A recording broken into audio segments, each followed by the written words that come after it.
മീര ഇന്ന് വരില്ല എന്ന് പറഞ്ഞിട്ട്. ആന്റി ഇവിടെ? അമ്മ ഇവിടെ ഉണ്ട്.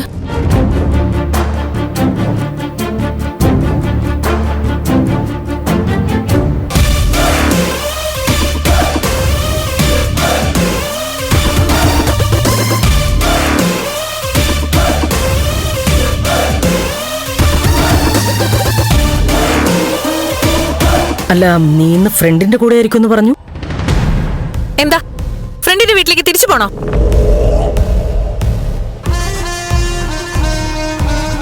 പോണോ? പറഞ്ഞാ മതി, പോയിക്കോളാം. അതെന്താ മോളെ നീ അങ്ങനെ പറയുന്നേ? നീ ഇന്ന് അവിടെ ആയിരിക്കും എന്ന് വിചാരിച്ചല്ലേ ഞാൻ അങ്ങനെ ചോദിച്ചത്? അല്ല, അതുകൊണ്ടുള്ള ചോദ്യം അല്ല.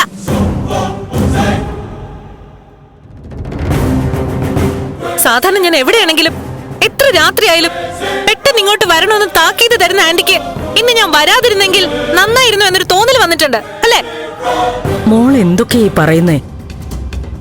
പറഞ്ഞല്ലോ ലേറ്റ് ആയാലും ഡ്രൈവ് ചെയ്യണ്ടെന്ന് കരുതിയാ. ഇതിൽ എത്ര ലേറ്റ് ആയി ഞാൻ വന്നിട്ടുണ്ട്? രജനീച്ചി പറഞ്ഞേ, ഞാൻ ലേറ്റ് ആയിട്ടില്ലേ?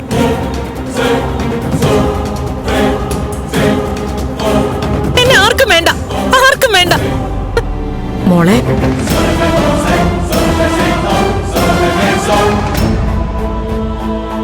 എന്നെ വേദനിപ്പിക്കുന്ന എല്ലാരും അനുഭവിക്കും, അതുറപ്പാ.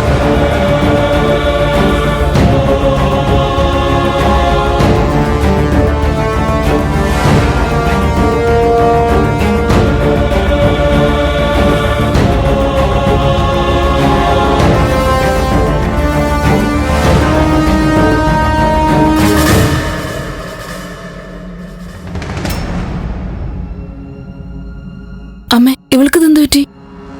ഇനി എന്തെങ്കിലും കഴിച്ചിട്ടുണ്ടോ? ഇങ്ങനെയൊന്നും സംസാരിക്കാത്തയാണല്ലോ. അതെ, ഇങ്ങനെയൊന്നും സംസാരിക്കാത്തവൾ ഇപ്പൊ ഇങ്ങനെ സംസാരിച്ചു തുടങ്ങി. അവൾ അത്രയ്ക്ക് വേദനിക്കുക. അവള് മനസ്സിൽ കാണുന്നത് നടക്കുന്നില്ല. അതിന്റെ വേദന ആ വാക്കുകളിൽ. എല്ലാവരും കൂടി ആ പാവം പെണ്ണിനെ കൊലയ്ക്ക് കൊടുക്കരുത്. ഇനിയിപ്പോ ദേവികയും നന്ദനും തമ്മിലുള്ള കല്യാണക്കാര്യം മീര അറിഞ്ഞു കാണോ? അതിന്റെ ടെൻഷനാണോ? എനിക്കൊന്നും അറിയില്ല. വരുന്നതെല്ലാം അനുഭവിക്കാൻ തയ്യാറായി ഇരുന്നു എല്ലാവരും.